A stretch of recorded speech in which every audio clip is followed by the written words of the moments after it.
Hi, welcome back to my channel. This is Irina K and Astrobabushka.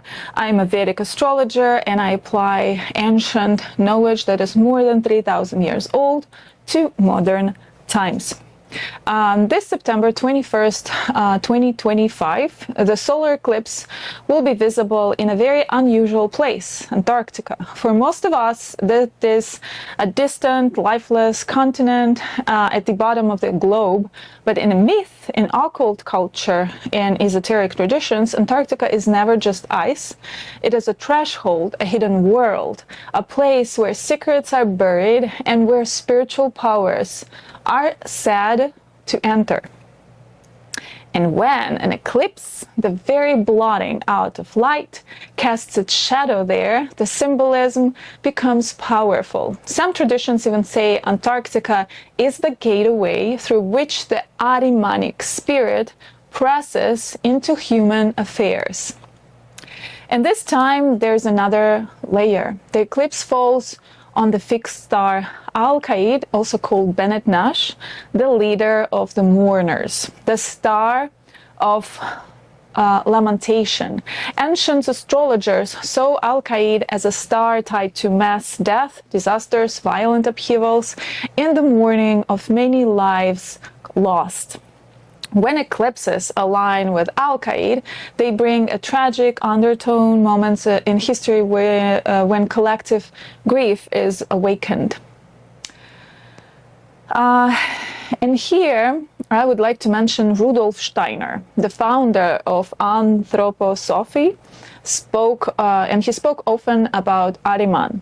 For him, there were three great forces shaping human destiny. The Luciferic current, which is bright, airy, seductive. It pulls us into illusions of false light. The Ahrimanic current, which is called mechanical materialistic, it seeks to harden us into machines. And between them, the balancing Christ impulse, the force of harmony and integration.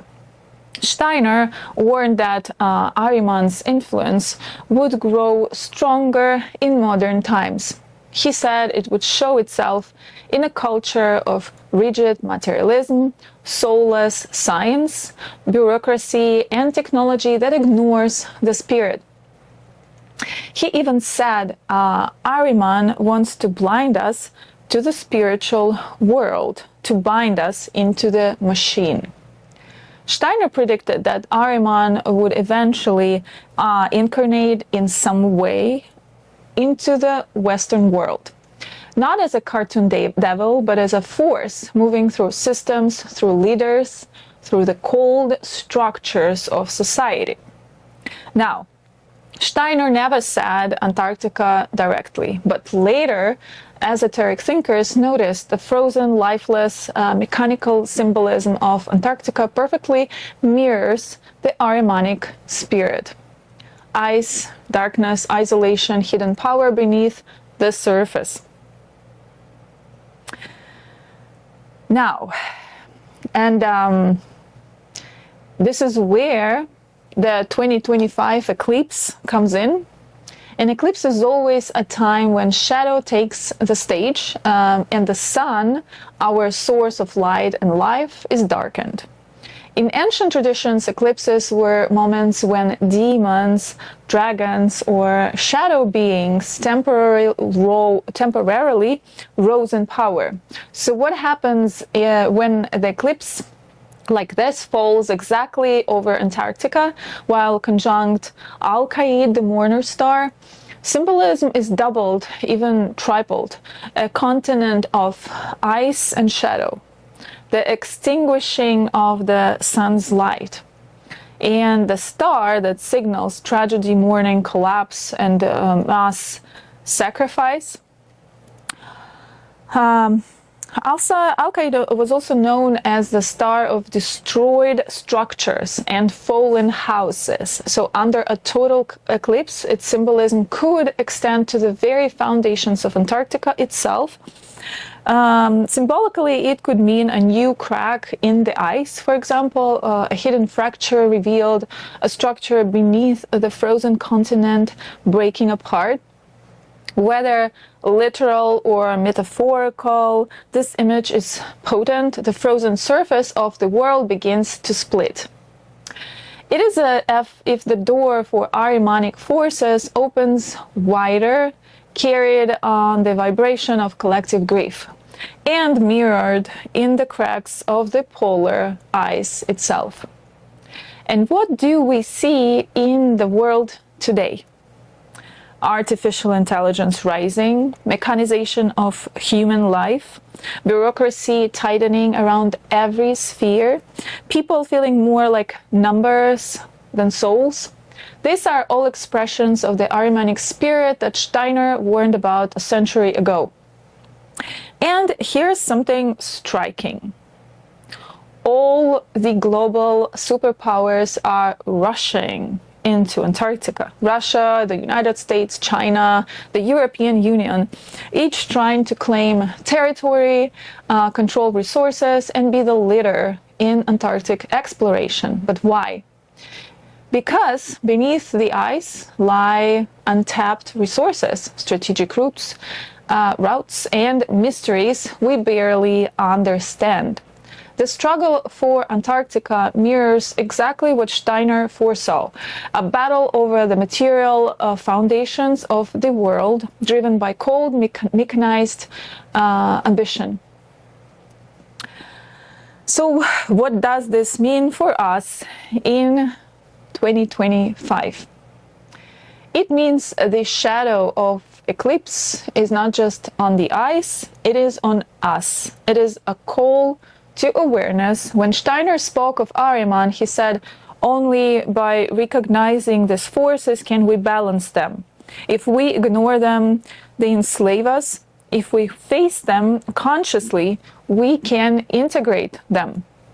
The eclipse is a warning sign that materialism, AI, mechanization, soulless control structures are accelerating. The humanity is at risk of losing touch with the spiritual heart. The star Alkaid, we may face moments of mourning, collective grief, or tragedies that shake nations and maybe awake our hearts.